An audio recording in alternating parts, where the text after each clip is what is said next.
green light. Give it all you can.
Ladies and gentlemen, welcome to the land of the rising sun.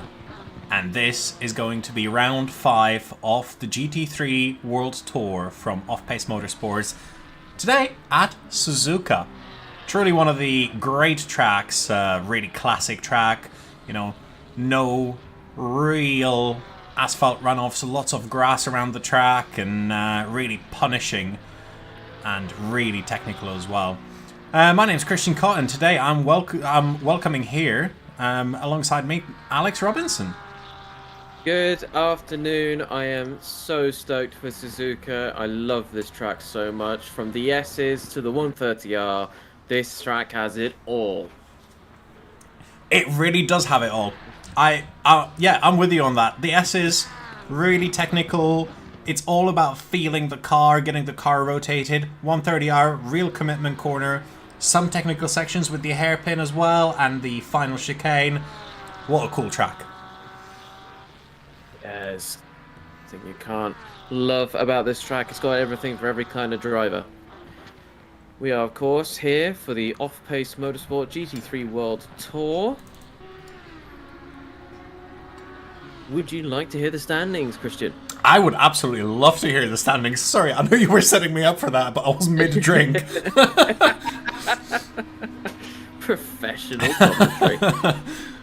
Okay, so starting with the bronze class, Josh Wicks leads with a comfortable 44-point lead with 89 points.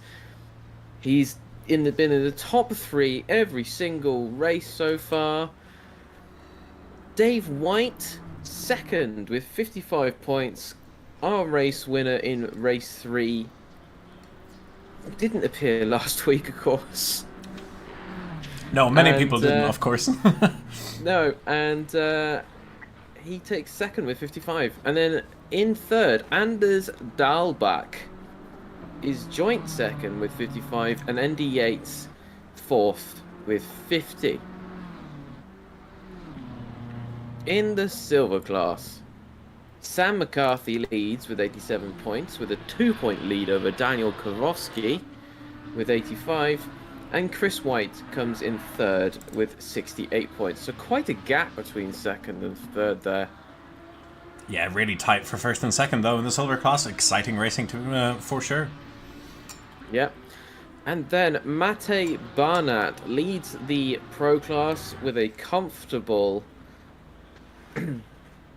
13-point lead over Hakan Roholt, who comes in second in the Lamborghini, and then Alex Nunez in third in the Mercedes-AMG GT3 2020 with 68 points. Well, it's looking pretty exciting. The 13-point gap at the top of the leaderboard.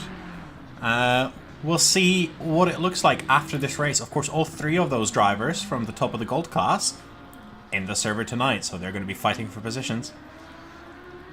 I hope so. I'm looking forward to it. So we watch Hakan Roholt make his way down the final, well, the last curve section of the track. Like that. Not last corner, last curve. Everything is curves here. Yeah, not many corners apart from the Degnas. Those two probably you could describe as corners. Yeah, well, it's interesting just how they label them here at Suzuka. Of course, the first corner, the sweeping 180-degree right-hander, is called the first turn. Okay. Yeah, and then we've got the S curves, going up to the Dunlop curve, the Degna curve. Oh. They don't even call corner 10 a corner at all. It's just a hairpin. Hairpin. It's very matter of fact. Hairpin. Yeah. Then the spoon curve leads into 130R, and then finally the Casio triangle, which is a very interesting way to say chicane. Yeah. And finally the last curve. Self-explanatory. So there's many curves and one turn. Yes. One triangle and a hairpin. Yeah, no corners though. No corners. No. Unless they're numbered. But, No, wait, no. It's curves. Curve 1, curve 2. I'm sure. We'll have to make sure our commentary is on point today and not say the word corner whatsoever. Yeah, we're never gonna say corner at all this stream. From now on, the word corner is banned. Okay. Yeah, and if we say the word corner, oh shit! If we say the word corner, we're gonna go into the penalty corner. Or the penalty curve. Penalty curve, yeah. That doesn't sound quite as interesting, does it? Doesn't quite sound right, no. Yeah. Well, we've got the last minute and a half of free practice left, and the track so far only fast. It's going to be interesting how it develops during qualifying. Yeah, do you think we should start paying for practice? Charging for practice? No more free? Yeah, I reckon it should just be paid practice. Every lap, 10p. That's underselling it a bit, isn't it? Yeah, well, but then you've got some people who do 300 laps, and that's already 30 quid, so not too bad. Why not 10 pence a curve? Now here's a thought. Yeah, I quite like that. So you can practice. Are we going to do every time that you go through the curve, you pay the 10 pence? Yeah. We need to make tracks with more curves. You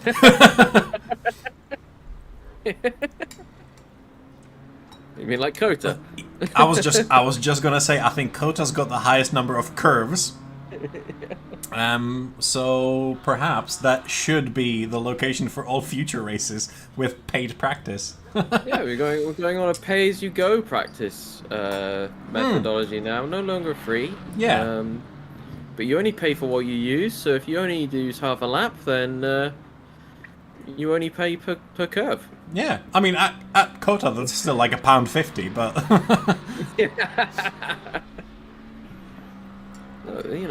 the track owners have maintenance costs that need to be met.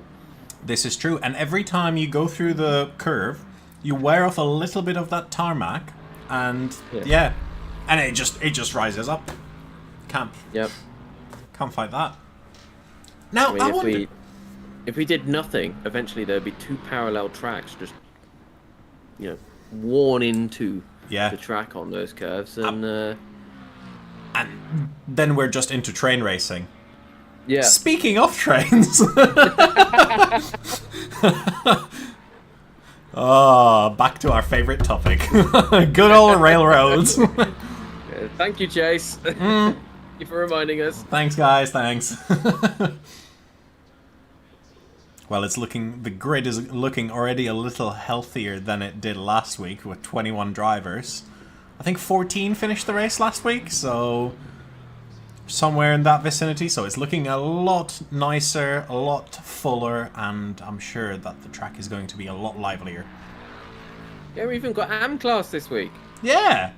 They've given us the privilege of joining. Yeah, absolutely. Actually coming to show us, you know, what they've got.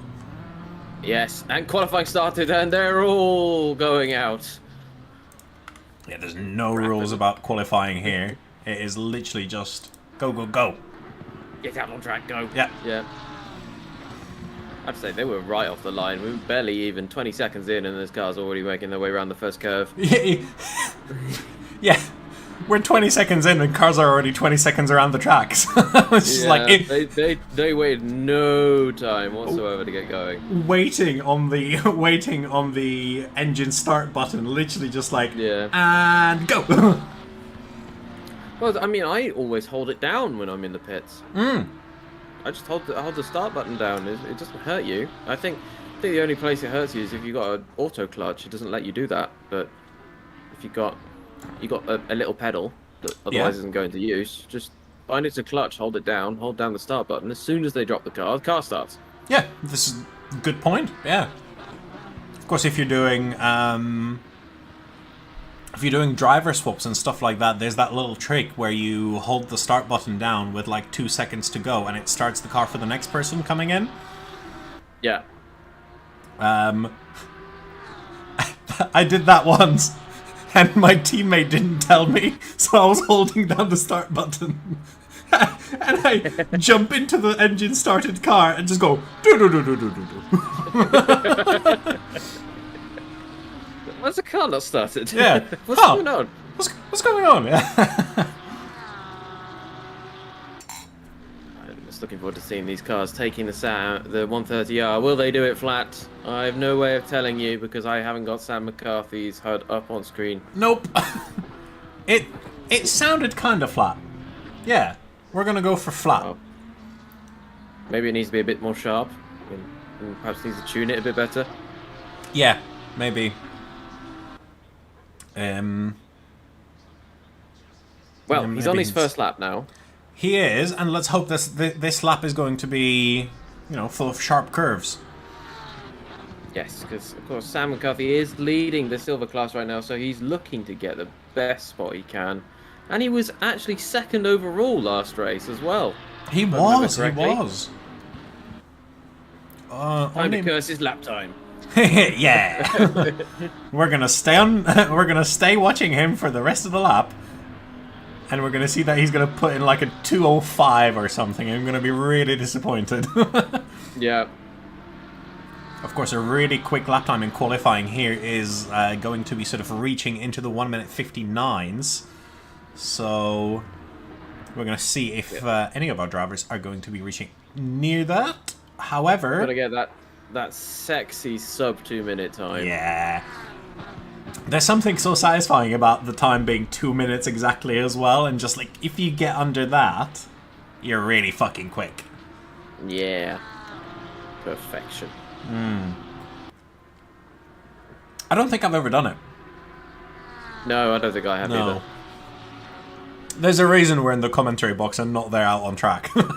Yeah, one day. Yeah, one day I'll be good. Soon, TM. Yeah, soon TM, yeah. Do you practice? No, I just expect it to happen. Exactly, yeah, like... Yeah. Just expect... Here he goes. He's had to Oh, he's lifted off. He's gone for the safe approach for the 130R. Putting in the banker lap, probably a pretty good idea to have at least one quick lap. Yeah, and the tyres haven't quite reached full temperature just yet anyway. Yeah, with the new tyre model, it takes that 2 laps. What lap time is it going to be? It's looking close to that 2-minute marker. 2:01.3. Not bad at all. Emre Horvath just pipping him to the lead. 2 minutes, 0.7. Yeah. Oh. Oh, Chris Wright's Wright. come in. Chris Wright into the right-hander. And we've got a first sub 2-minute lap time. Alex Nunes. I expect no less than Alex at this point. Yeah, what a rapid driver. He was last week's winner, if I recall correctly.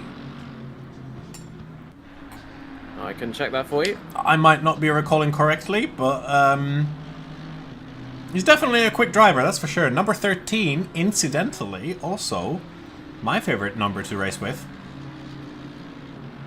Not sure why. Everybody always thinks number 13 is an unlucky number. I've got the exact opposite opinion.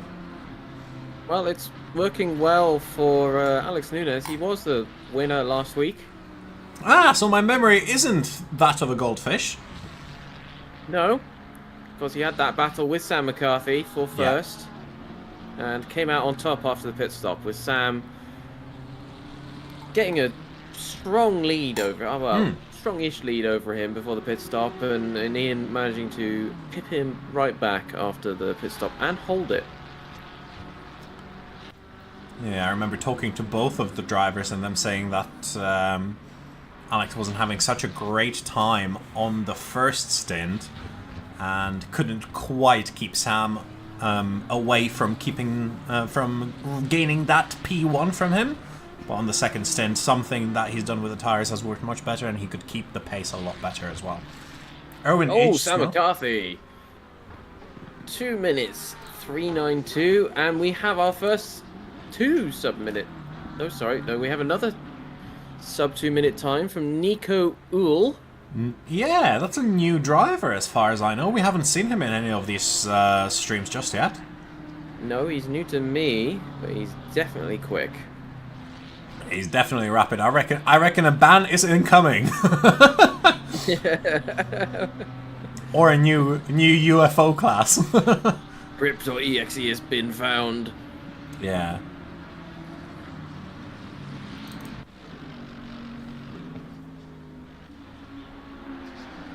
It looks like Alex Nunes might well. He's doing very fast through the S's. He's already up 0.2 of a second. He's flirting with 0.3 of a second. As Mate Barnat slips into second with a 1:59.797.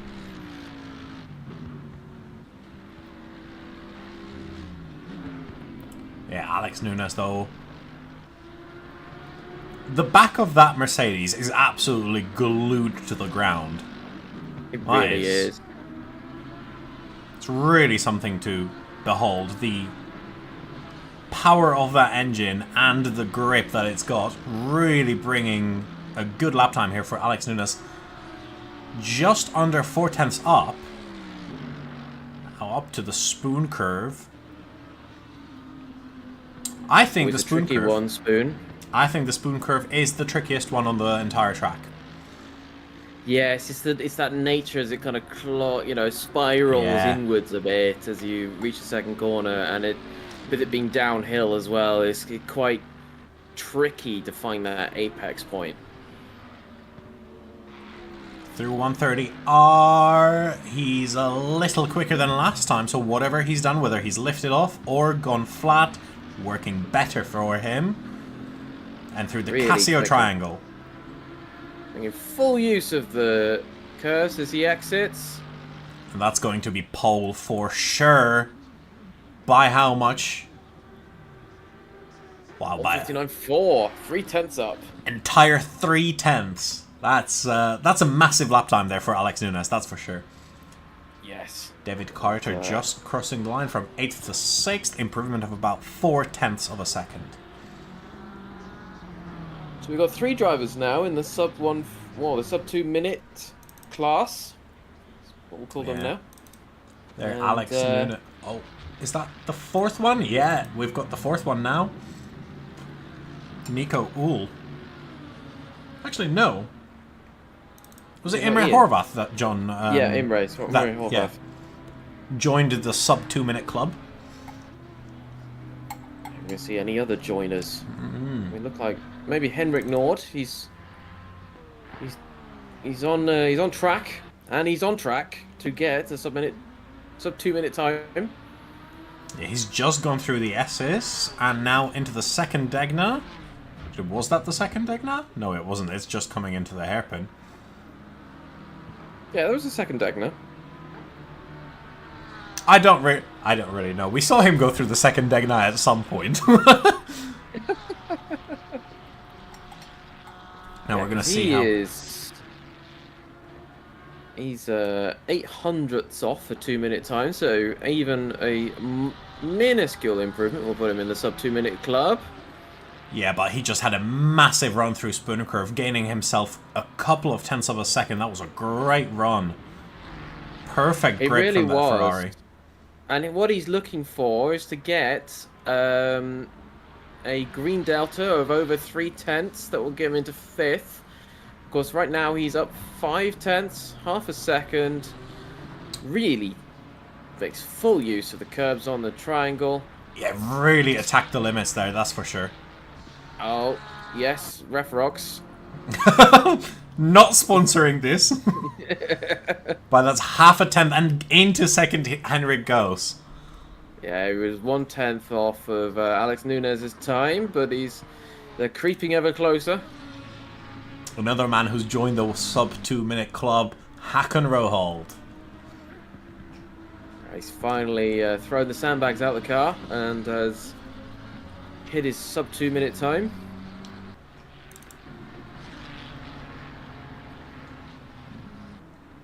Now, so we've now got 6 cars in the sub 2 minute club, and we're going to be looking, I think, at Chris Wright,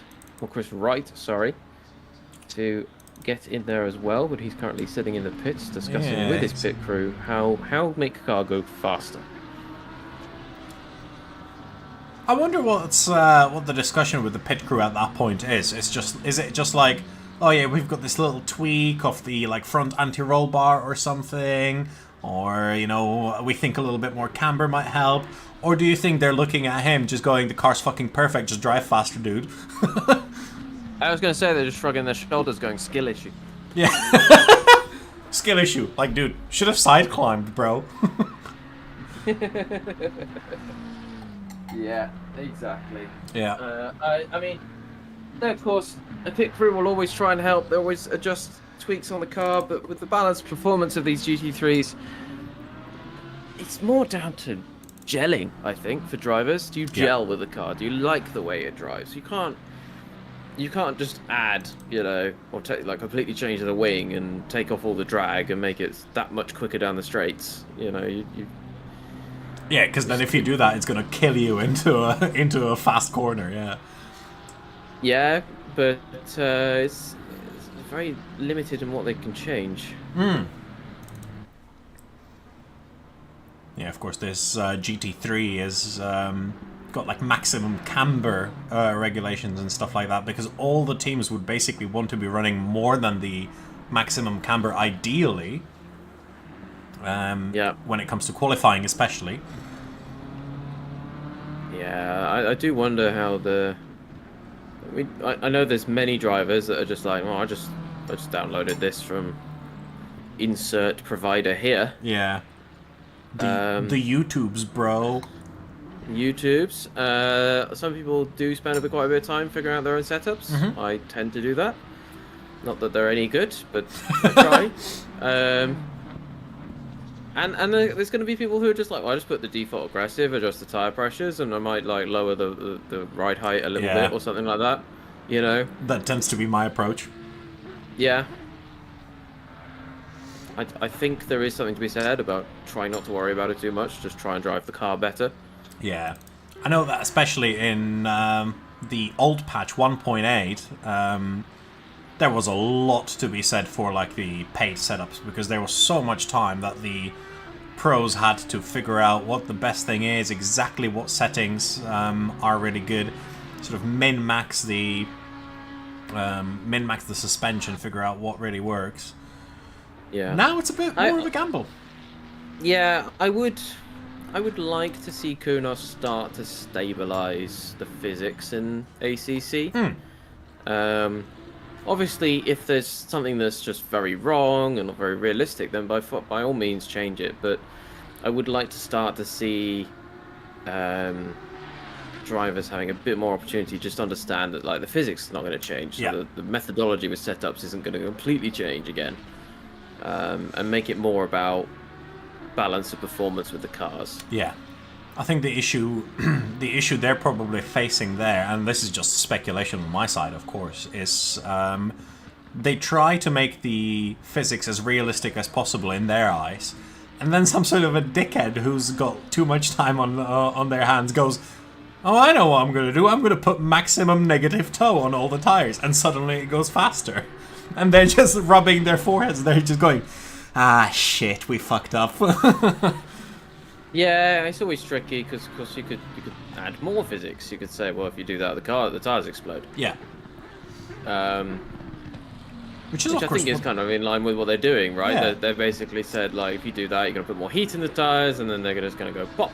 Yeah, absolutely. Hakan Roholt here in the meantime, he's going to take pole position with this lap. That is for sure. 4.5 tenths up. And into pole he goes with almost 3 tenths of a lead, nearly attacking that 1 minute 58. What the hell, Hakan? That is... What? You've done it again. And it's not even the last lap. No, he's got at least one more. He's Yeah. going to use it.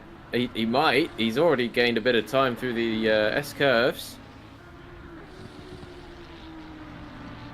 I do think they're reaching the limits of what's possible now.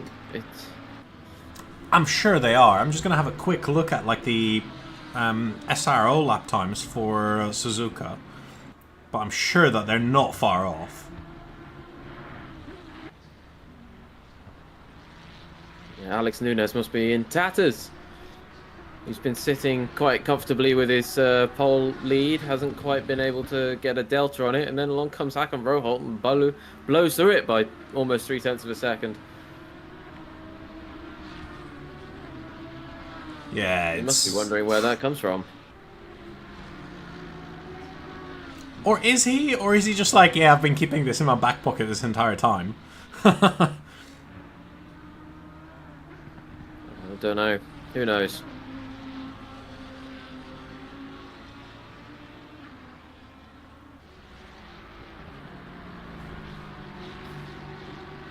I would definitely be concerned, because it's not like Hakan Roholt has suddenly pulled this out of the bag on a complete fluke of a lap. He's doing it again. Yeah, he is. He is just one of those drivers, isn't it? Yeah. I know I said earlier he's thrown out the sandbags. I think now he has thrown out the sandbags. Oh, it looks like it just in that final curve he's collected a little bit of sand. Yeah. Not to worry, at least one more lap. Yeah, picked it up through the Casio triangle. Just had a bit of a slide as he pushed it a bit too hard. Yeah, Chase Goodall with a fantastic lap out of that Lexus. Almost 8 tenths up from 19th. He's going to jump up 0 positions, stays in 19th, but an improvement of almost a second. Much closer to Anders Dahlbach in front of him.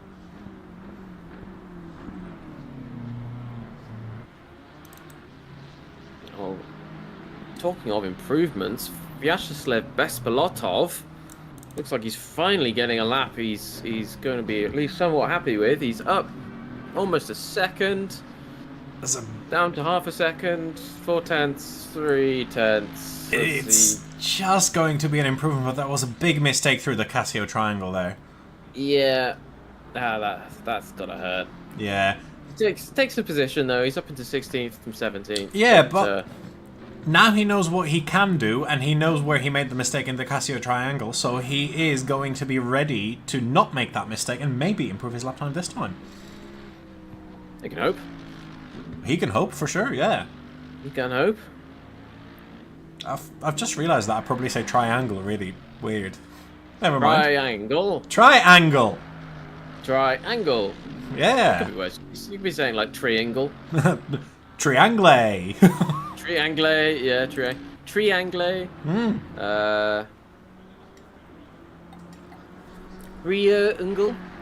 Yeah? Three-side thing? Don't even use the word. Ooh, hello. David Carter's up 0.3 of a second.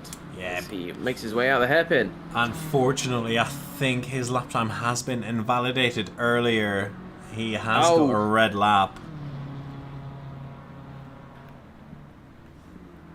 Well, we're running out of green deltas to look at. Hakan Roholt's up on his time. He's managed to sneak his way in for another lap. Yeah, just about. And that is going to be the final lap. I find it interesting that he's keeping going. I mean, he's on pole. He's up 2-3 tenths over the guy in second. Yeah, and Alex, the guy in second, is also in the pits, so he's no longer having... he's no longer going for a lap time anymore, so... Is this a sneaky way of getting past the paid practice system? Maybe it is. Because we don't have paid qualifying, right? So... No. It's very, very tricky. Tricky? Cheeky. Cheeky Hakan Rohot. I can talk. One man that I'm looking at is Nico Uhl. That's a gigantic green delta there. Oh my god. He's up a second. No wonder Hakan Roholt's so paranoid. Yeah, he's got very good reason to be paranoid, and at this point it's not even paranoia, it's just legit fear. Good Nico Uhl about to do to Hakan Roholt what we've seen Hakan Roholt do so many times, which is last possible lap of qualifying. I'm just going to skip to pole now, thank you. It is entirely possible, unless we've got one of those situations where the delta's broken again, because that is... That's very true, actually. Oh, he's just invalidated anyway, so never mind. I mean, he's going to finish the lap, I think. Yeah, I'm really interested... Oh, no, he's not. I was going to be really interested to see what the delta was going to be, but no joy, no joy. Nico Uhl, in the end, in 5th position, just in front of Dave Carter in the sister BMW. Now we've got 2-minute 40 wait. I suggest everyone, it's a particularly humid and warm day in the UK today, so everyone go get a nice cool drink, take a break. Have a Kit Kat. Other chocolate bars are available.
We've got just under 30 seconds to go until the start of the full formation lap. I'm looking forward to see these cars go around the little track slowly so that we can have a quick look at just how beautiful the surroundings are and how excellently this has been designed. Of course, I believe this track is, I think, still owned by Honda, of all the manufacturers. So, is anybody driving the NSX? No. Unfortunately, Honda has a zero representation here, but yeah, a Honda-owned track, which is why, of course, in the F1 they are so proud about calling it their home track, and why they're so keen to do well exactly here. Well, that goes quickly. Yeah. Welcome to the formation lap. Yeah. Our drivers are forming up. Currently through the S's. You know what? Somebody once asked how Michael Schumacher is so quick through the S's, or was quick through the S's, when he was at his peak. And even Michael Schumacher couldn't quite describe what you have to do to be really quick through the S's. He just went, you know what, I don't really have a line. I just feel it through, and what feels quick is quick. And he was the man. He was the man when it came to that. If he didn't have such an impressive track record, I would say that's mainly luck. But unfortunately, I don't think it is. Yeah. I think it's just he can't. Sometimes you get this with talented people. They just can't describe how they know what to do. Yeah. They just do. So when they try and explain, it to someone. It's like, well, what process do you use? And it's like, I don't. I just do it. Yeah. What do you mean? What do you mean process? I just do it. Yeah, and that makes the difference between the really good, really good people and the absolute exceptional people. Is the little bit of talent that's just a little bit of the je ne sais quoi that separates them from the people who just work really hard and are really technical. That little bit of something special, plus all of that work ethic and all of that hard work. Yeah. Well, it's the thing, isn't it? You can get so far, so far with effort and taking time to learn things and really doing it well. But when you combine that with a natural talent for it, they go so much further. And it's not a discredit to people who don't have that. And in fact, so people who just work hard can often reach the same heights, but you know, you've just got a leg up if you can just do it instinctively. Yeah. Absolutely. I think also, perhaps, it might also be the fact that Michael Schumacher was not a native English speaker, and perhaps he just couldn't quite find the words to describe it in English. Yeah, I don't know, yeah? I am going to keep this information for myself, yeah? There is also that he was a racing driver. Yeah. Why give away your secrets? Our drivers are slowly starting to form up in the 2x2 formation, and the qualifying order for the Pro class, Hakan Roholt, followed by Alex Nunes, and then Henrik Nord. Silver class, Chris Wright, Sam McCarthy, and Daniel Kurowski, and then the AM class, Anders Dahlbach, ND8, and Josh Wicks. Looking forward to this race. As they come round the final curve. Official name. Oh, sorry, last curve. Last curve. The last curve. Last curve. This is the shot that I was waiting for. This has got to be one of the most beautiful shots in all of ACC, as the entire grid is going down to the finish straight at 70 km an hour, led by Hakan Roholt as he crosses the line. Green light, and away we go. There's already a little bit of jostling for position there in the back. Yeah, Hakan, of course, has the inside line, but Alex Nunes is pipping him around the outside. He's going to have the advantage coming into the S curves if you manage to hold the car in that position. Oh, and around the outside, Haakon has somehow managed to gain that place. Yes, well, with a little tap there, of course, from Alex Nunes as he fell behind, but it's all worked well for Haakon in the end. Yeah, we've got 3 cars in the grass there. Gonna have a quick replay to see what happened, and it's... Oh, somebody gets a little tag there, spins around, and a couple cars get collected. Unfortunate, very, very unfortunate there. Matej Barnat also took a little bit of a bump and fell back a couple of positions, now back down to 10th. Otherwise, it's been fairly clean. Yeah, I'll have to say, impressively clean through the first, through the S-curves.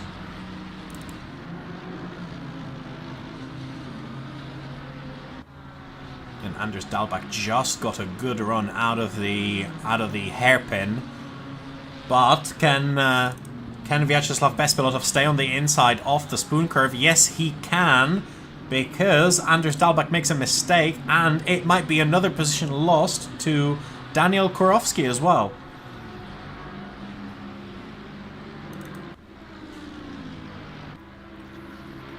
Yeah, we're just going to have to see how this all plays out. It's early days as yet, as Balaz Fair gets pipped by Matej Barnat through the triangle, and looks like Erwin Ichisma manages to pip him as well.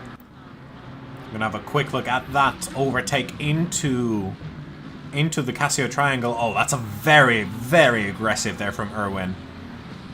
Just quickly switch to Alex Nunes as they go side by side through the first corner once again, and Alex Nunes ends out in front of Haakon Roholt this time. A quick replay of that, because we've just missed it, but yeah, down the inside of that first corner, gains that position. Fantastic move into curve 1.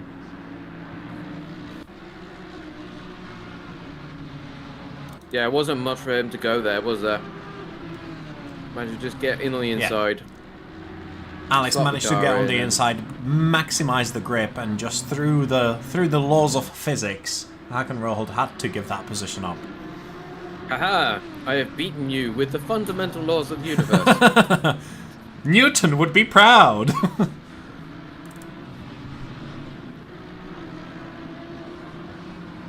Vyacheslav Bespilotov has managed to take the place off of Chase Goodall. Chase just getting a little bit of a slide out there from the second Degna. Just no drama into the hairpin. No drama. Good to see. Good to see that Chase is maintaining straight lines today. It is a nice change from last week, isn't it? Really is. It's very unfortunate that Chase was taking part in the music video for Spin Me Right Round, baby. Is Callum Cohn going to think about it going into the Casio triangle? Yes, he is. Down the inside he goes. A little bit of a touch.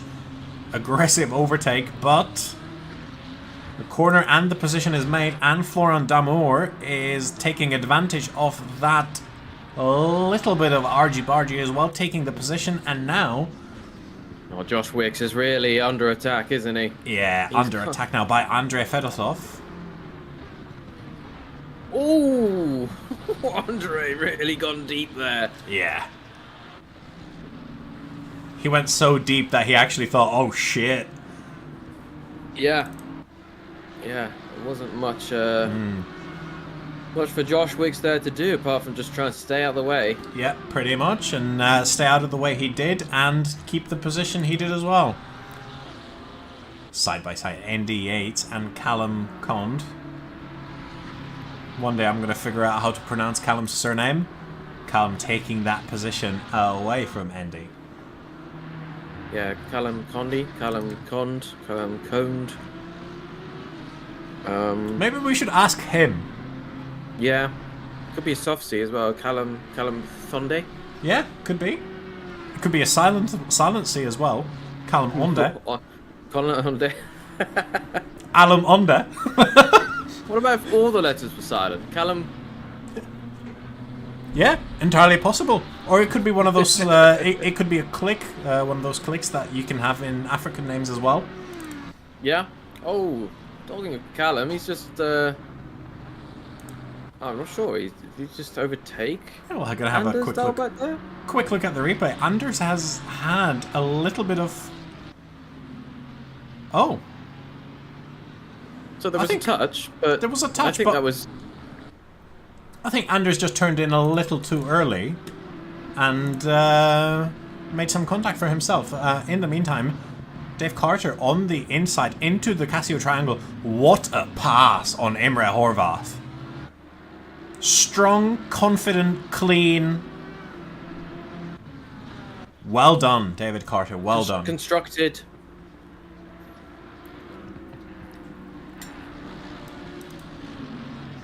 Yeah, very well done. Oh, Hakan Rohold's piling on the pressure. Yeah, as is traditions with him, to be fair. Very quick race driver. Not only a very fast quality driver, really strong in the race as well, Hakan Rohold. Yeah. Currently, the holder of the only sub 2 minute race time. Everybody else is in the 2 minute lap times as their best laps so far. Yeah, and of course, shouldn't have to be said, but overall best lap time. You know what's interesting? Mate Barnat is in 9th as overall class winner. Oh dear, what's happened to Henrik Nord? We're gonna have a quick look. That is. Oh, oh, double tap kill. That was Jordan Cotton. Triple tap kill. The as, the another admin. driver gets involved. Yeah. As you were saying about Mate Barnat, though, yeah, Not having a good time. a little surprising to see him sort of this far down the field. Usually he is right at the top there. Although, having, you know, read the Discord chats and looked into the possible reason for that, he says that in 1,600 hours of ACC, this is his first actual race at Suzuka. Oh. How? Well. How? Yeah. That's a good question. Also, why? And if he tried practicing more. Also, sandbags. Sandbags.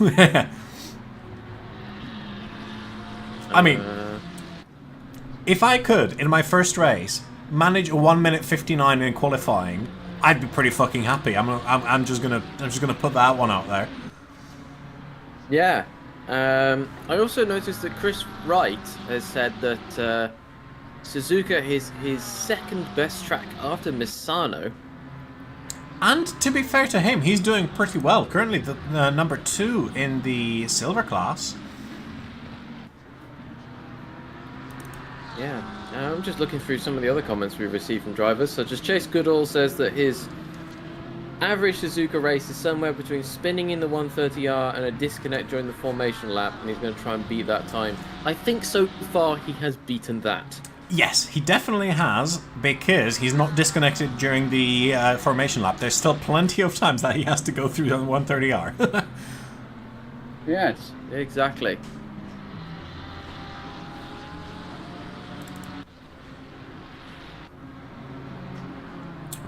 ND8 on the outside for the spoon curve. Actually, I'm lying. Andrei Fedotov is on the outside. Just made the pass before the spoon curve, taking the position away from ND8.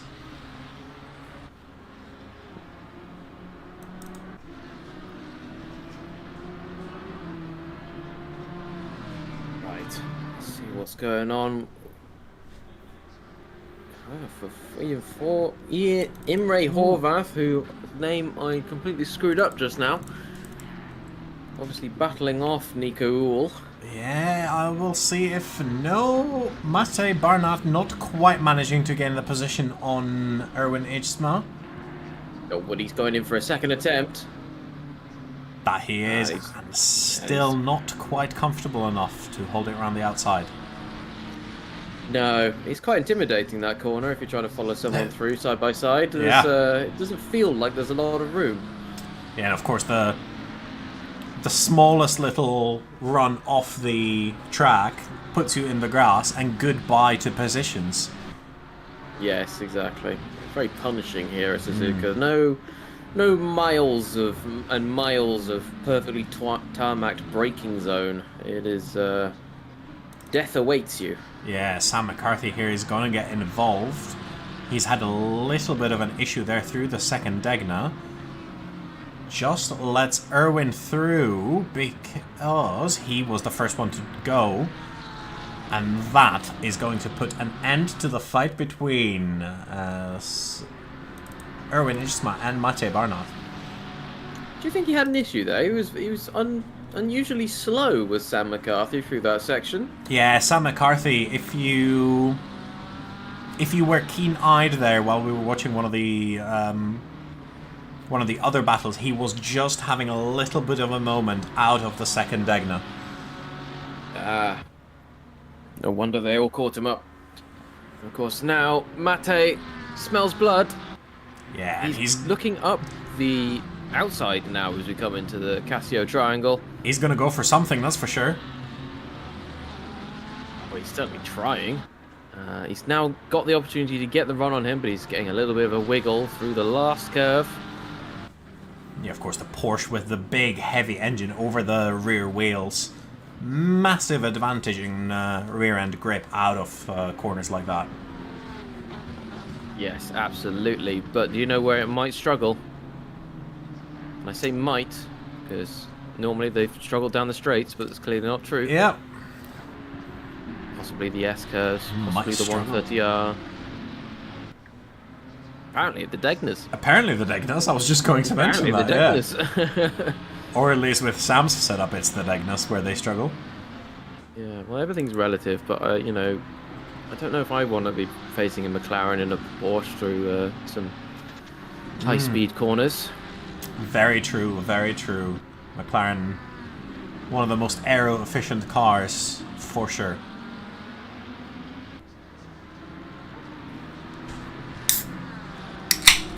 Checking in on Spilotov. He was involved. A bit of a train now, actually, aren't they? They are.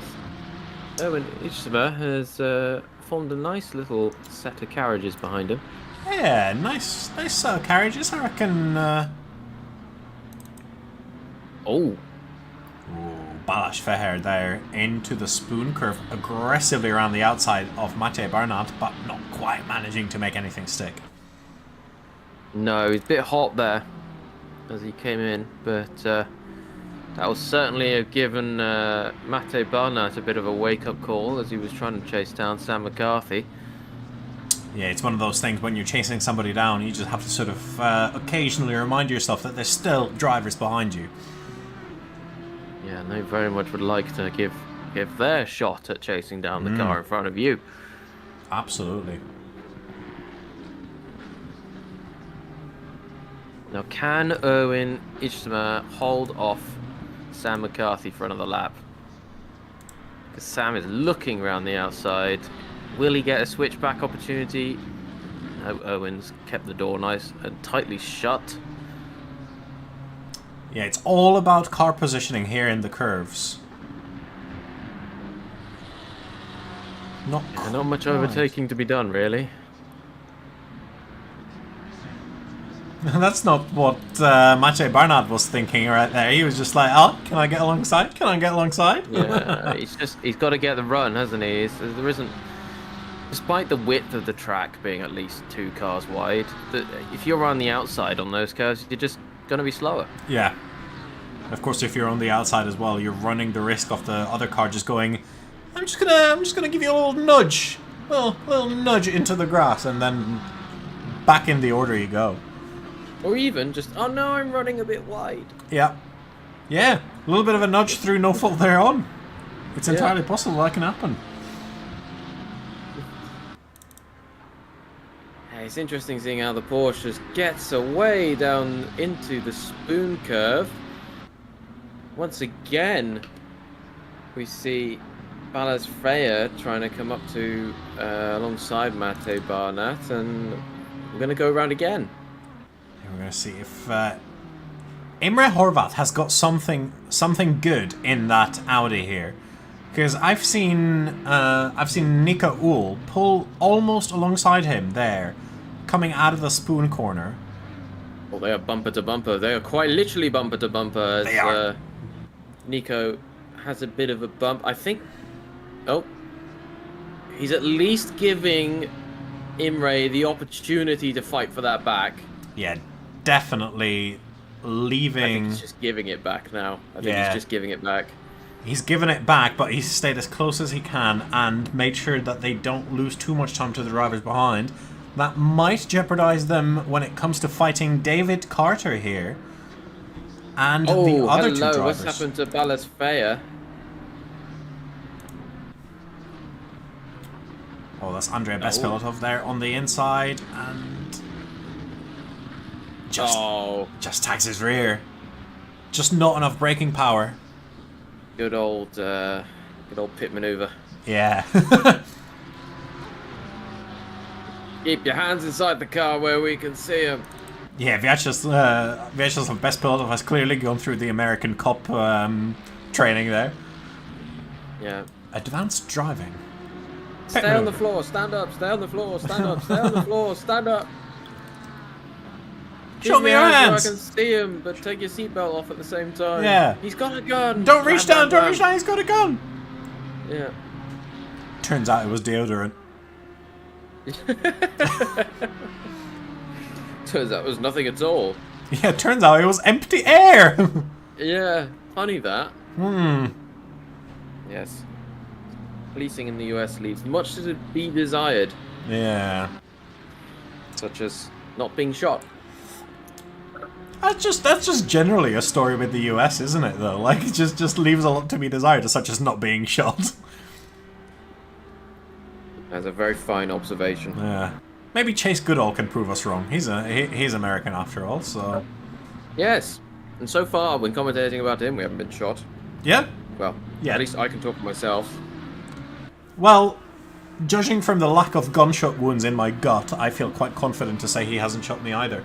As Nico Uhl has gotten past Imre Horvath, as Imre's made a mistake into the Casio Triangle, letting Nico Uhl through.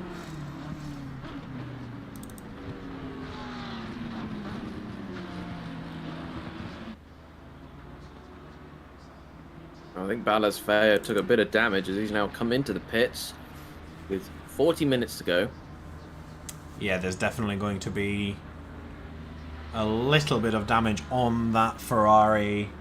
He's going to be fixing that. Couple of seconds extra in the pit stop for him for sure. New tires as well after that spin. I'm sure he's going to appreciate that. Yeah, some fresh rubber. Bit of time to perhaps cool down.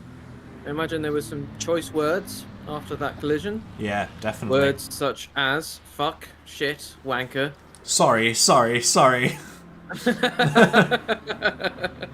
That's Florian Damour. Oh. He tried to go down the inside, just went too aggressively over the inside curb, rammed his car into Josh Wicks. Yeah.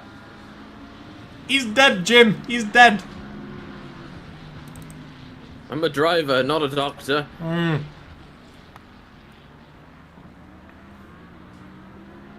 Chase Goodall managed to hold of Jordan Cotton there. Just. Jordan was very close, going sort of on the run up to the hairpin. Superior engine power of the Lexus, though.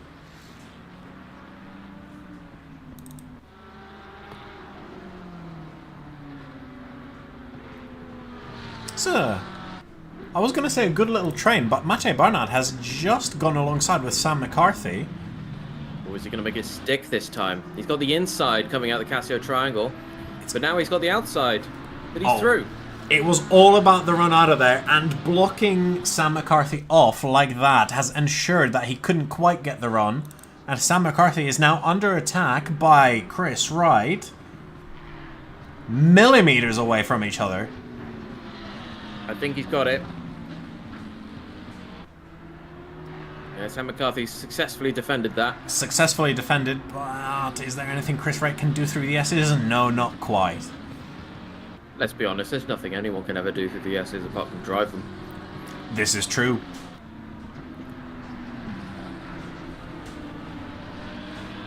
And as to how you drive the S's, we'll leave that up to Michael Schumacher to reveal. Yeah. Just go fast, bro. Yeah. Are you struggling through the S's? Just go faster. Like, come on. Yeah. If you are able to track him down for an interview, how did you break into his house? His family will want to know. Yeah. And perhaps slightly incorrectly, how you managed to get him to speak. His family will also want to know. Well, that's the thing. Nobody really knows outside the family. Yeah. Really, as to how cognizant he is. I imagine he is. I get the feeling he has the ability to see and is conscious, but yeah. Outside of that, I don't know. I just hope that. I hope he doesn't find life too frustrating. Yeah. Well, I'm sure that he gets to watch Formula One every other weekend or so, and especially seeing Seb Vettel, one of his sort of proteges, a little bit, must have been really nice. And then seeing his own son drive a Formula One car for what was only a brief period of time must have been really lovely for him as well. Yeah, his Formula One car as well. Yeah. But in any case, we are viewing GT3s, and we're finally seeing Mate Barnard working his way up the field. He's alongside Owen Ishma as he comes past traffic exiting the pits. I don't know whether that factored into his decision to not commit to that corner. I was wondering the exact same thing. Talking of traffic, there's traffic through the S's. Is that traffic, or is that just Ian? That's just Imre Horvath. And I think that's traffic. I think that's Florian Damour just ahead, so that is lapped traffic there for Erwin Idsma and Mate Barnard. I thought for a second that Florian was battling Imre, so I was just very confused. Not quite, and there goes the disadvantage of pitting early while you've got plenty of cars still around. Oh, Florian's just gone full wide. He doesn't want to be involved. No, which Sam McCarthy has made him way back past Mate Barnard. That's it. That's how it happened. Mate Barnard ran a little wide, had to sort of half avoid the car of Florian Damour. Sam McCarthy behind, meanwhile, having an absolutely perfect line through the second Degna, was just like, thank you very much. I will take that.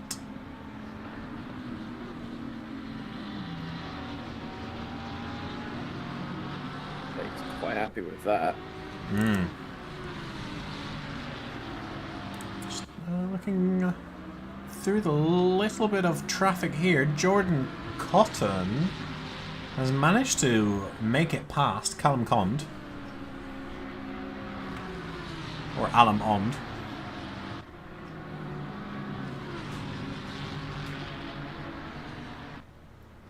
Is there going to be a move on Chase Goodall here? The aero on that Lamborghini much better than the Lexus. Chase runs wide. He runs wide, and he's going to have to give that position away, and not only to him, but also to Callum Cond and Andrei Fedotov. 3 positions in one corner. That's a lot of damage. That's a lot of damage to his race position. Not to his car, fortunately. I bet Chase Goodall wishes he had flex tape to fix that problem. Yeah, I bet he did. Maybe a little bit of extra stickiness on his tires would have helped in that situation. as Sam McCarthy and Mate Barnard have made their way into the pits at the same time. So that battle is just going to keep going on. Yep, no undercuts, no overcuts, just racing. Just pit. Just pit. I go into pits. Of course, right now that's... Oh. I think Vyacheslav Bespilotov has managed to make it way past Daniel Kurowski there.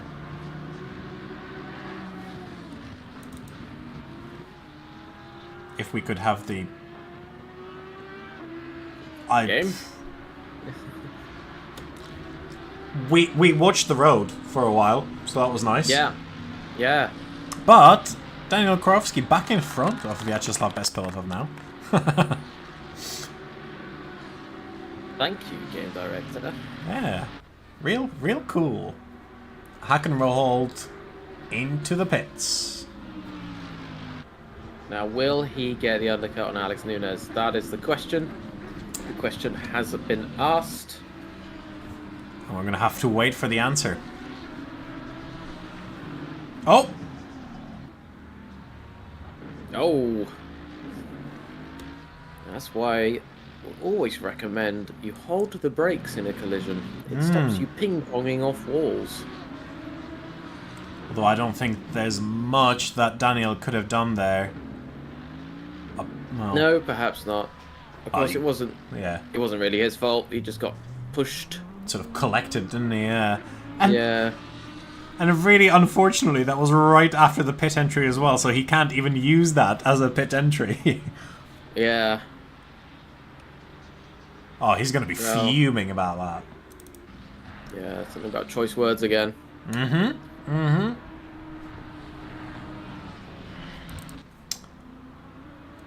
Yeah, there's definitely going to be a couple of scheisses there from our German driver. Maybe even a no. No. No. As well. Perhaps. Who was the driver that collected him? I think it was Andrei Bespilotov there. It was the Mercedes... Sorry, no, it was Vyacheslav Bespilotov. Ah. Oh dear. Yep. Mamma mia. Mamma mia! Now the timing screen on the left isn't quite accurate at this point because Erwin Ijspa only just has come out of the pits. It briefly showed him as ahead of Hakan Roholt, but Hakan Roholt is the first man out who has already completed his pit stop. Yes. But And Alex Nunes is now in the pits. And it's going to be very exciting to see exactly where he comes out in relation to Hakan Roholt. Yes, Hakan Roholt's total stopped time was 34 seconds, and his total time in the pits was 1 minute 6. So we'll have to see if anything can come of that as Hakan makes his way down the back straight, coming up to the 130R. Yeah, just getting past Anders Dahlbach there. Not really a race for position. Different classes for those two drivers, while they are in the same class of car. Different driver classes there, of course. Right, Alex Nunes is on the move again. So Hakan Roholt's coming down through the last curve onto the final straight. Will he come out in front of Alex Nunes? It's gonna be not quite. Not quite. No, Alex Nunes quite. I think Alex Nunes is actually quite far ahead. He's definitely gained at least 2 seconds there on Hakan Roholt. All in the pits as well. Hakan Roholt unfortunately was stopped for 2 seconds longer than Alex, so I believe that's where it's all come from. But bit of a shame. I was hoping to see some spicy side-by-side action into the first corner there. Yeah. Definitely what I was hoping for as well, but who knows, we might still be able to see that. And the battle between Erwin Ijsma and Mate Barnard has resumed as well, as they come back out, with Mate behind Erwin again.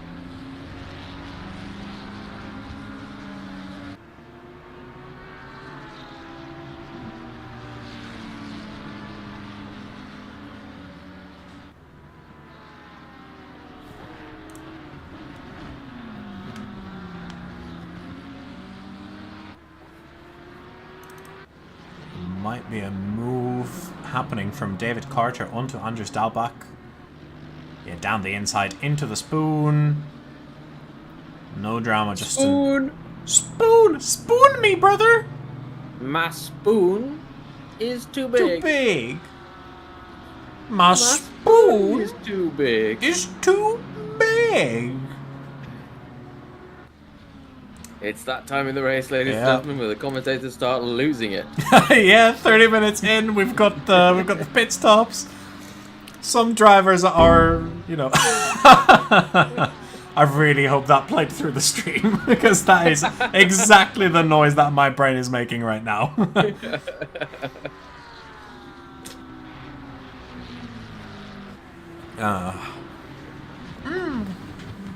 I want to touch the rusty spoon with my salad fingers. Oh boy, that is a reference I haven't heard in a while. Oh! Big slide. Big slide. Anders Dahlbach for a moment there forgetting that he's not in Formula D, but in GT3.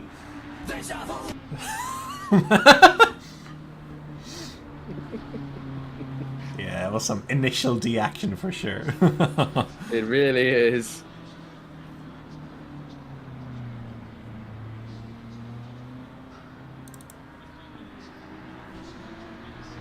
Yes.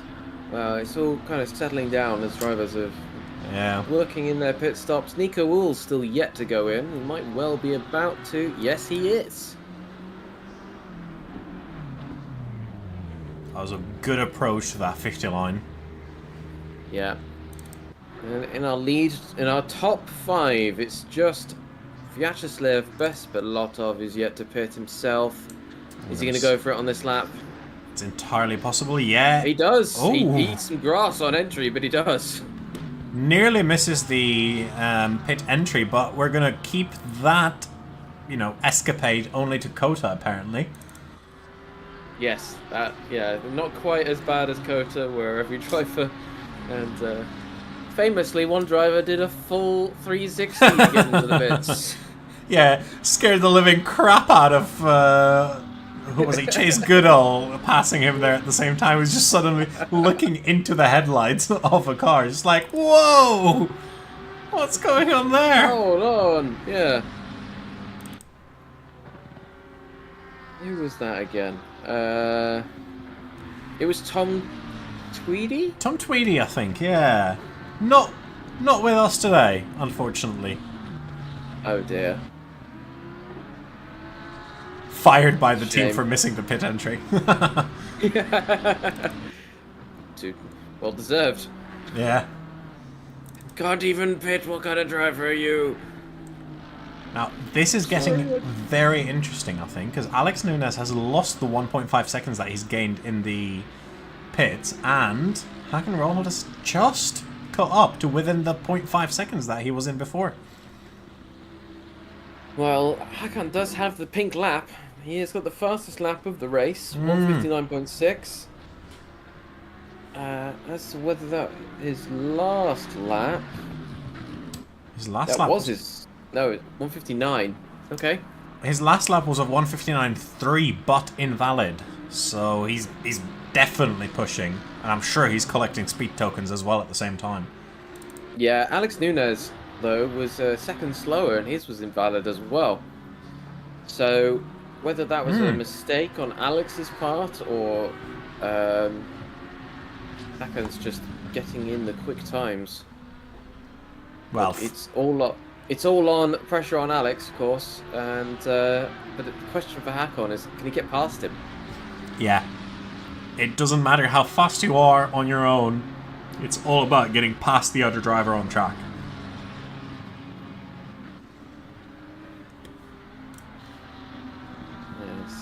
Yes, and, Exactly what in Mathieu Bernard has been finding out as well. yeah, and he's been stuck behind Owen for quite some time now. The entire bloody race. Yeah. And famously, of course, Hakan Roholt here with some wise words. But everyone gets points as long as you finish the race. So. Yep. Everyone gets points. Unless you fuck him. Yeah, and finish the race. And yeah, of course, yeah. Oh, there's a potential for a move here for Mate Barnard. He's going to go down the inside of the... Was it turn 1? First turn? First turn. Maybe first turn, yeah. Yeah. And finally he is past. Mate Barnard has gotten past Erwin Ijsma at long last in his mind, I'm sure. 36 minutes of racing before that move was made.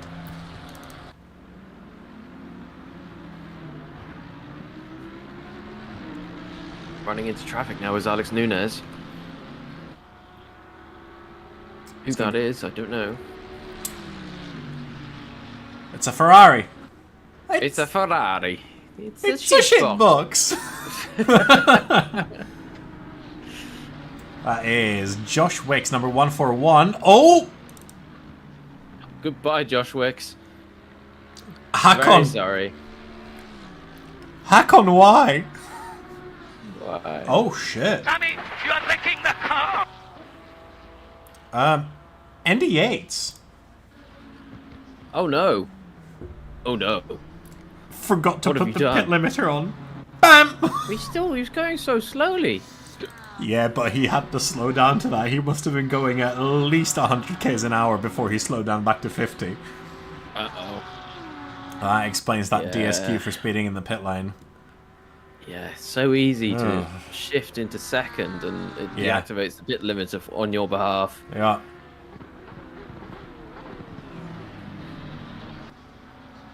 Very, very sad ending to Eddie Yates' Yeah. race there. Now I'm depressed. Yeah, very sad now. Talking of, also quite sad because we've been denied a battle between Hakan Roholt and Alex Nunes on account of that mistake with the slow-moving traffic. Yeah, I think that's not pleased Josh Wicks the most either, because he's back in the pits as well, which only leaves Anders Dahlbach as the lone AM-class driver. All he has to do to get top points is finish the race. Yeah, And fuck Hakan Roholt, of course. But, yeah. yeah. Hakan must get quite a lot of action. Yeah! There's definitely points being doled out. A lot of them as well. Like, do you reckon it's one time for every point, or is it just? That's not specified, is it? We should ask him. Yeah, we should definitely ask him. I mean, that's one way to run a league, isn't it? So. Yeah. It's a bit shady, isn't it? You know. Yeah. Oh, you want No, points for your race? Bow chicka Yeah. wow wow.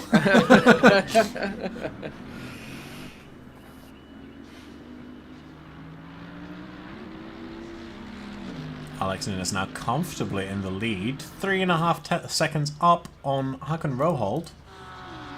Now's the time to be putting in those clean lap times. Not stressing about the car behind.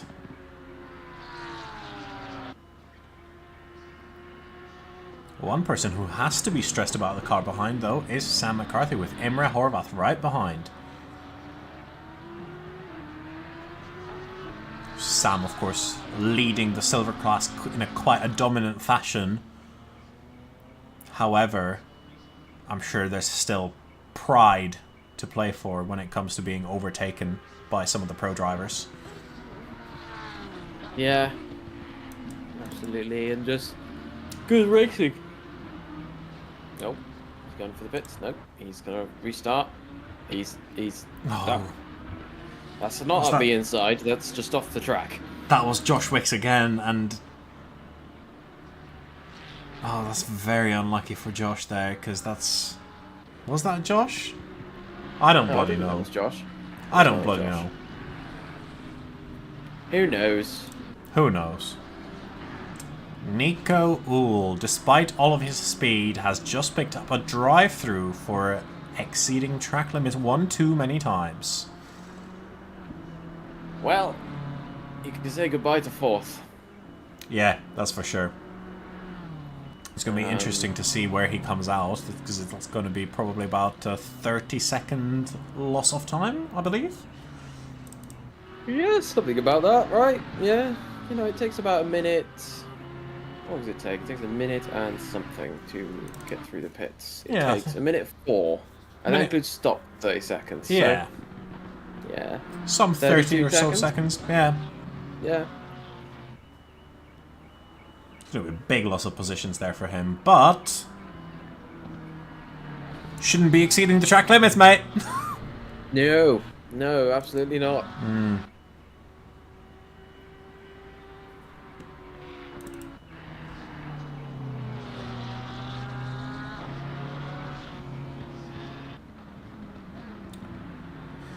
Anders Dahlbach under attack by Florent Damour.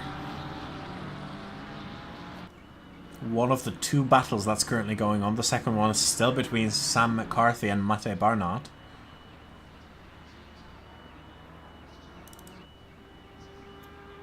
Is there a possibility that Mate is going to go for a move? Not really, unless a mistake is made. Oh.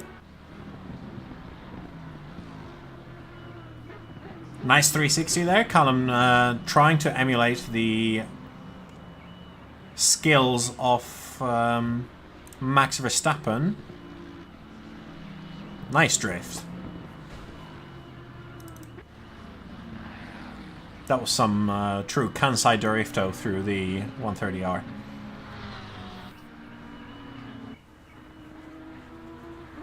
Nico Rules yet to serve that drive-through penalty. Does he realise he's got the drive-through penalty? We're going to find out. We are going to find out. And I'm sure he will find out. When he suddenly teleports back to pits. Yeah. What the fuck happened? Yeah. Florent Damour just getting past, and there's Dan Dahlbach there in the Casio triangle. It's going to have no effect on the points standings, unfortunately, but still a little bit of fun racing. That's what we're here for. Absolutely. Absolutely. Absolutely. Yeah. It's been a long week for both of us, guys. It's been a long week. Yeah, it has. Oh. Need more action. That's what we need. Nico will still not gone into the pits. One more lap to serve that drive-through penalty. Oh, here we go. It's a potential for some action. We've seen plenty of back and forth with Sam McCarthy and Mate Barnard. Will Mate get the inside line? No. No. Well, okay. Oh. There's a door opening. There's a door. Is Sam McCarthy selling a dummy? Or is he selling the place? He's selling the place. He's selling a place.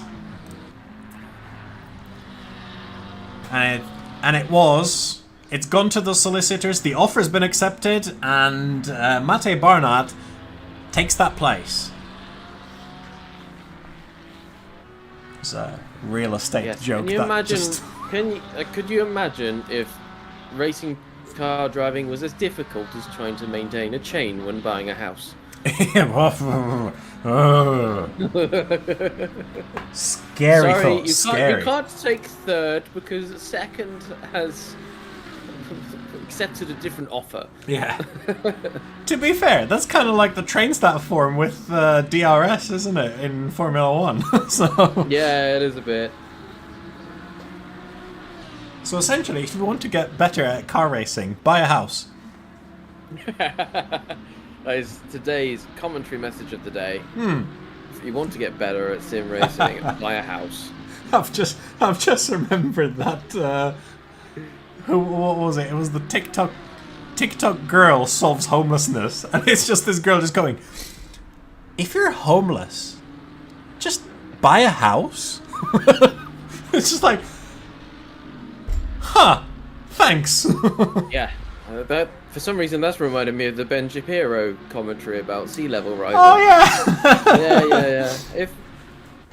If the people near the coast are worried about sea levels, they should just sell their house. To fucking who, Ben? Fucking Aquaman? Just one small problem, Ben.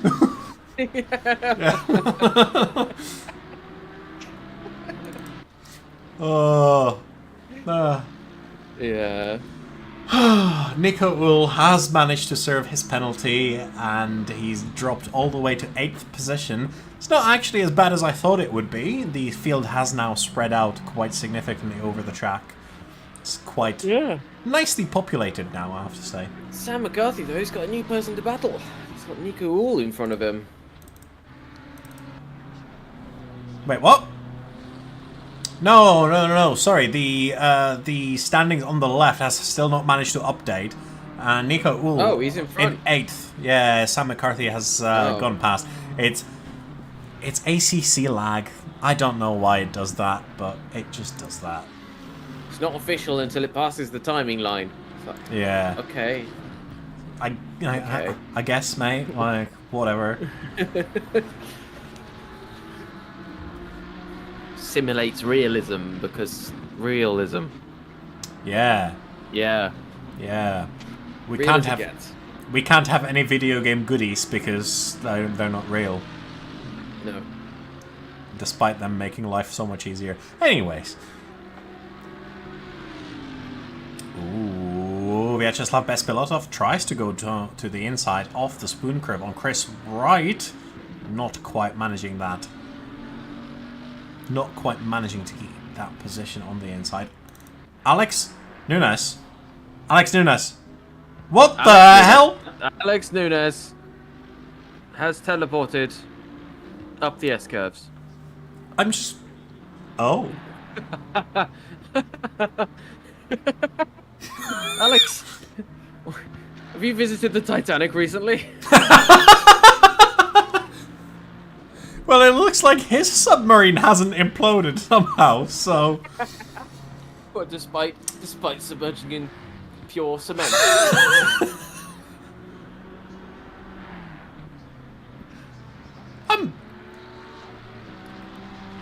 I kind of want to watch that again. I wonder if I can catch it on the next replay here. Oh no, that's not going to be quite early enough. And yeah. Whoop. It's so good. It's so good.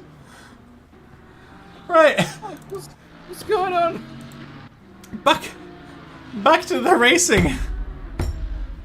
As Vyacheslav There's downforce and then there's downforce. Oh yeah, that was some serious fucking downforce right there. The Earth. Pff, easy stuff for the Mercedes.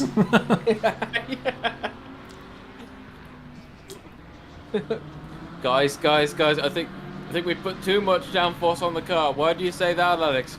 I'm going down. Digging a trench into the racetrack. He's hit rock bottom and he's showing signs of digging. Copy. Yeah, we are checking.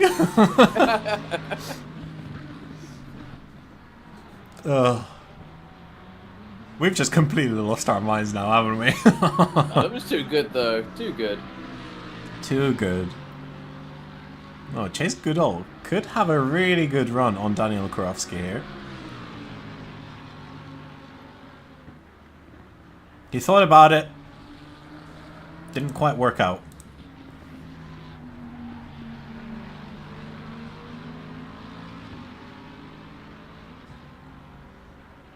Will Chase Goodall spin down the 130R? Well, Is he going to do it?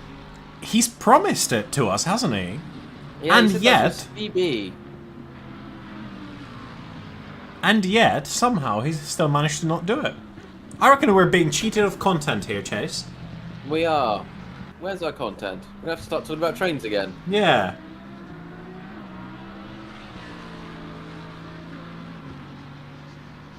You know, I went on a train the other day.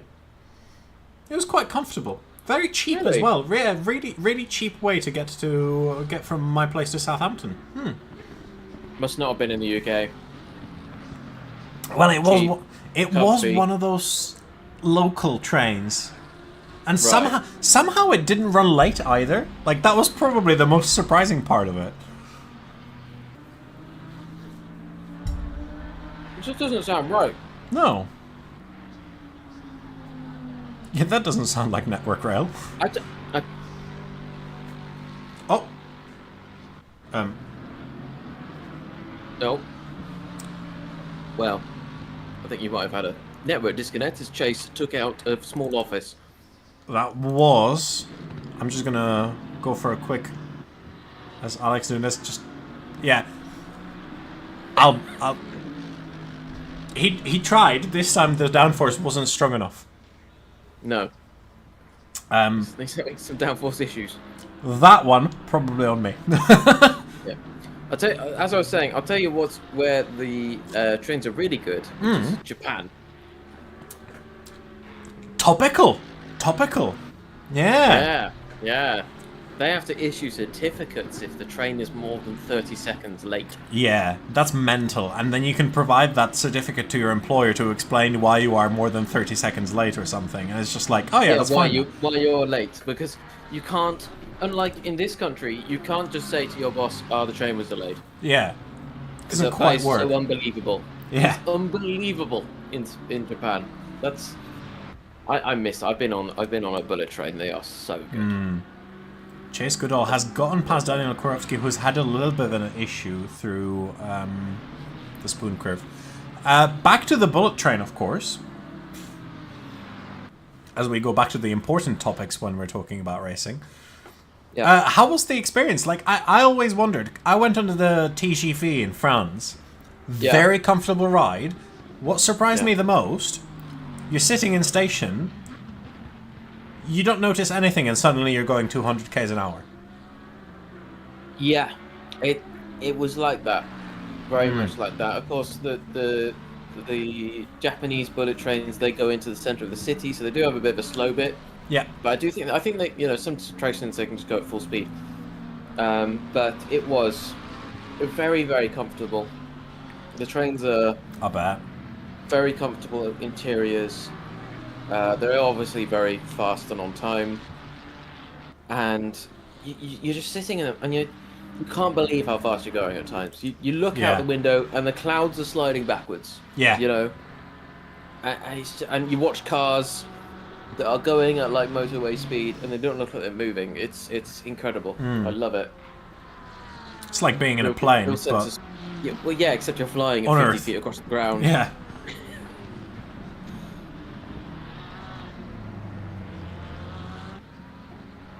They probably go at similar speeds to these cars at the end of straights.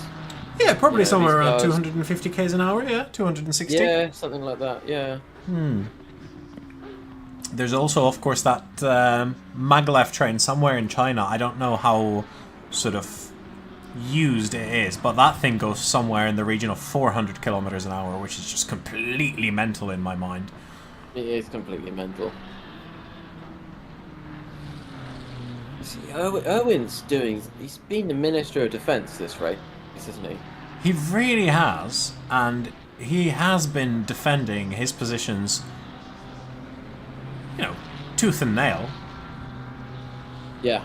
Very successfully as well, I have to say, because he was holding off Mate Barnat for such a long time, and Sam McCarthy and after for a good 10-15 minutes as well.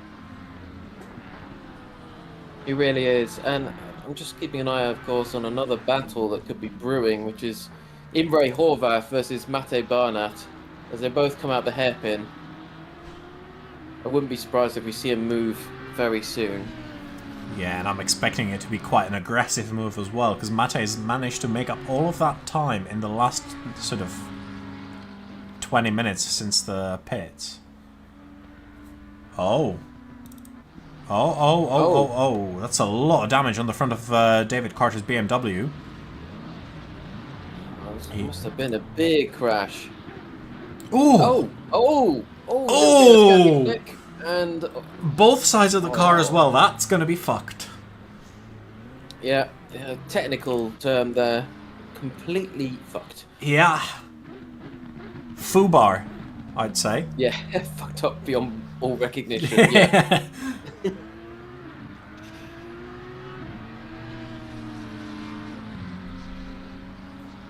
Is Mate going to get the run? Imre is defending.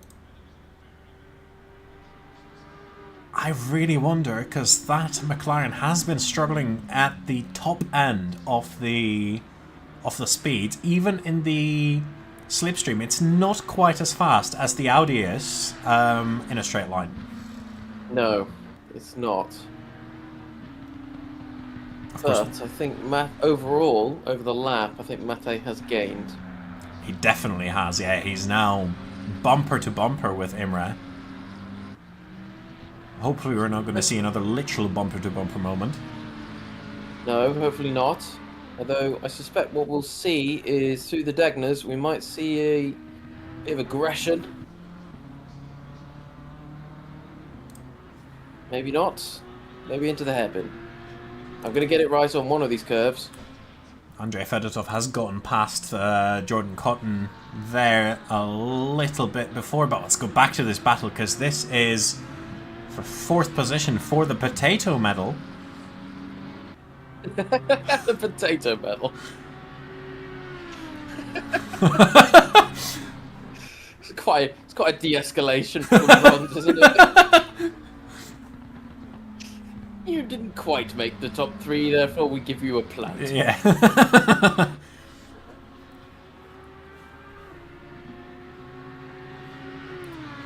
Yeah, that's a joke there for Mate Barnat if he rewatches the stream, because it's a very Czech thing to receive a potato medal for 4th position. Oh, but Nico Uhl has gotten past Erwin Itzma just out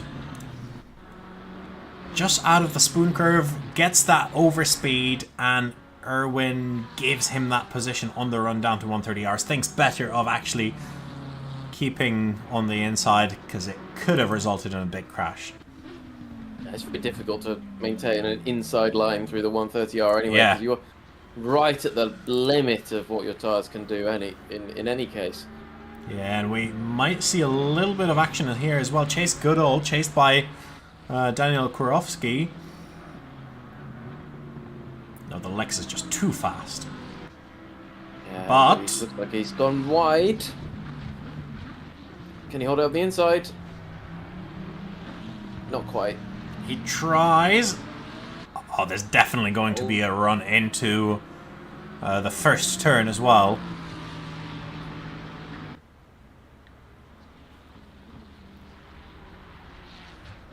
Here they come.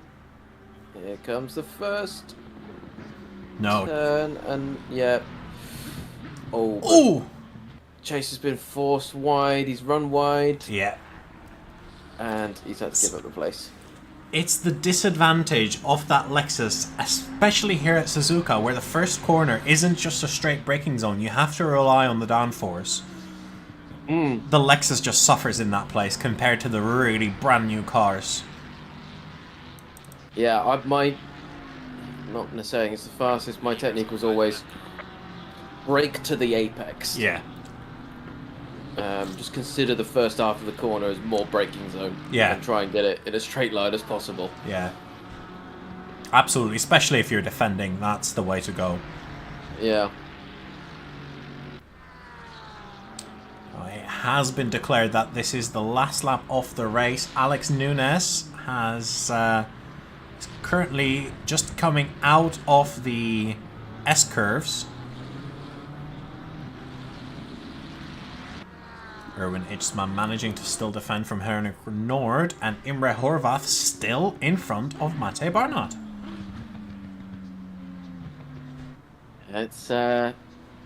It's just a case now for Imre of hold on, Yeah, best you can. just that tiny bit longer. Probably gritting Yeah. his teeth now, just fuck off. Yeah. Mate, of course, he's he's under pressure now, really. You know, we talk about the driver in front being under pressure, but when you are on the last lap, the driver in front's no longer under pressure. It's the driver behind. Yeah. All the driver in front has got to do is race, do a fast lap. Yeah. Which they've been doing before. Not make a mistake. Mate now. Yeah, it's up to Mate now to not make a mistake and actually force the overtake because he's out of time. Yeah, absolutely out of time. And he has to do it through one of the corners as well because that McLaren is so much slower on the straight line. Yeah, I mean, his absolute last chance will be the Casio triangle, but he's perhaps opportunity at the spoon. I don't think he's close enough. No, he isn't. That long straight just before the spoon has prevented him from doing anything. Alex Nunes, meanwhile, has won the race. Hakan Roholt, P2. Vyacheslav Bespilotov has gotten past Henrik Nord. And Imre Horvath still in front of Mate Barnard. This is the last chance for an overtake. He's just not in range. Oh, he had to slow down there because Imre was just parked on the apex of the Casio triangle, and that's it. That was a great class of defense there from Imre Horvath. Really was. And I have to say, Sam McCarthy as well. Fantastically defended from a lot of really quick drivers, winning the silver class, and Erwin Ijtma. Great job being a locomotive for a long time. Well, I'm going to start collecting our drivers who have won the respective classes. I've got Alex Nunes, Anders Dahlbach, and Sam McCarthy. Hello, gentlemen. Hello. Welcome to the commentary box. You three are the respective winners of your classes. First of all, congratulations. Fantastic work. We've really enjoyed watching you race. And, Alex, take it away with the interviews, please. Happy to. Right, so we'll start with our bronze class winner, Andre Dahlbach. Hello. How was the race for you? It was good. Sorry. It was good. I struggled a bit with the rear tires near the end of the race, but trying to hunker down and beat Josh Wicks in the championship. Yeah. I gotta win the last 2 races as well. Yeah. Talking of last races, I've got to ask, what happened to the AM class at Circuit of the Americas? Well, I would have been the only one racing last weekend, but I saw that nobody else was, so I didn't bother it. I don't know. I guess a lot of the AM drivers are fathers, and it was Father's Day. Plus summer vacation, probably. Yeah. Did you not fancy any free points then? No, I want to make it fair. Fair play. Fair enough. I like Fair it. enough. Fair play. Yeah. Well, congrats on your win. How are you finding the BMW M4 this season? I don't like it at all. Well, okay. Why not? I feel like it's really slow in the corner. It also helped a little bit now that I know the optimum pressure is between 26 and 27. Before I was running 27 to 28. Ah. But it's still quite slow. I think this is the fast track for the BMW, but yeah, on the other trucks I've been struggling a lot. Fair enough. Okay. Well, congrats on your win. I think it's our first time talking to you. And any last words? Good luck on the next one, guys. Thank you for joining us. Now we move on to Sam McCarthy. We saw you here last week. Again, a very good result for you. I just want to ask you about the pass on Mate Barnett on the second Degner curve, where there was slow traffic involved. Could you just talk us through that sequence of events from your point of view? Well, as best as I can remember it, he went off track, I think, between Degna 1 and Degna 2. Came back on, was quite slow, sort of panicked, jumped on the brakes, tried to leave room on the outside. I think he lifted to sort of let me in front, probably to avoid going side by side through the next bit, seeing as he just rejoined the track. I'm not 100% sure, but Yeah. I spent so much time with him in my mirrors that it's hard to remember when when I got past him. But I was going to say there was a lot of battling with yourself and Mate, and also with Erwin Ichsma, who seemed to be the man to get past. yeah, well, I think most of us got past him at one point, and then he suddenly sort of weaved his way back up past all of us. It was good. The first 15-20 minutes of the race were a lot of fun. Like, we were in a pretty close pack, all changing positions, and it's a difficult track, especially when it's this hot. Like, I made plenty of mistakes myself. I had 2 big slides in Degna 2 that cost me a lot of time, but luckily for me, everyone else had even bigger issues to worry about, so I got away with it. But yeah, and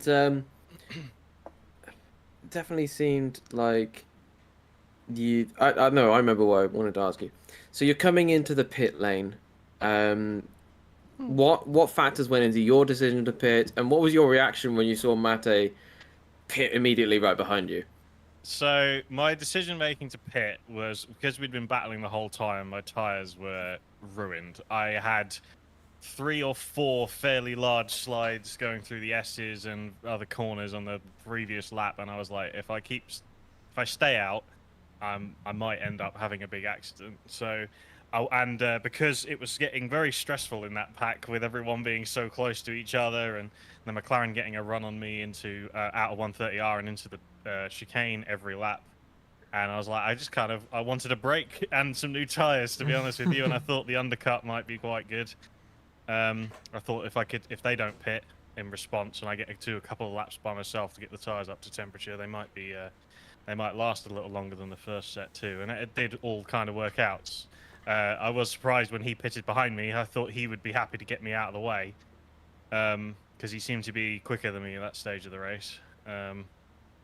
And then I had a not very good pit entry, so I also thought I was about to get rear-ended into the pit lane as well, but we avoided it, so it was all good. Okay, that's great. So yeah, congratulations on your win. Any final words from yourself? I don't know. Thanks for the stream. I'll enjoy watching it later, as always, I guess. Yeah, right. The first thing I do when I get off, I go and watch the whole race I just did all over again. Okay, very good. Well, thank you. And finally, but certainly not last, in fact, was first, Alex Nunes. We welcome you back again into the commentary box to talk about another race win for yourself. Tough one. Yeah, it certainly looked like a tough one. So you started in P2, if I remember correctly, and you were battling Hakon for first right from the off. Mhm. Can you just talk us, if you can recall, about that first corner where you, if I remember correctly, you go up you go around the outside, I think. So the overtake, where was the overtake? Can't remember. I think the overtake was a couple of laps later, but you had yeah, turn 1. yeah, you Big had turn you one. had the lead into the first turn, and of course you had to go around the outside. Yeah. Then we had so I went a bit on the outside. Had to leave the space. I couldn't cut in too much. Car was there. But then so for turn 2, I got a bit scared of what could happen in turn 3, so I had to back off a bit. We even touched a bit, so he had about half a second of damage, and I had 1.3 after that. But it was a bit squeezy, let's call it that way. But it worked out fine. It's usually very respectful between us. And talking of damage and going into the pit stop, of course, Hakon went for the undercut, and you pitted a lap later. what kind of, are you, when you're sitting in the pits, the car stopped, are you looking at the track map trying to find where Hakon is, or are you just focused on getting the car out as soon as possible? The first thing is looking at the pit board, so you don't overspeed into the pits. So that went well. Second one was trying to get the car on the right position, which happened correctly as well. So minimum time loss, and then from then on is just watching the track and looking for the timer to just start as soon as possible and get out. I don't know if something happened on Har's pit or if it was just traffic afterwards, because it got kind of stuck in traffic, I think. But the gap opened up a bit, at least on those first laps, which allowed me to put some temperature in the tires and pressure, which helped. But If it would have been right on me at the exit, it would have got me. Yeah. For sure. So we did say on the stream, he came out with, you gained about 2 seconds over him, and then slowly over the next few laps, he started catching back up. So was it just an exercise for you of defend for the rest of the race? Yeah, don't do the mistakes, at least. We had been through that whole dance for the first 30 minutes, because there were some spots where he was clearly faster than me, but they weren't easy spots to even getting a good exit.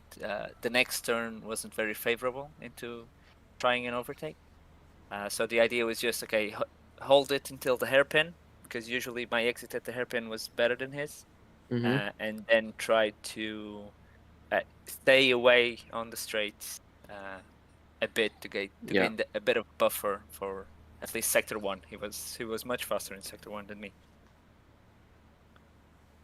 Okay.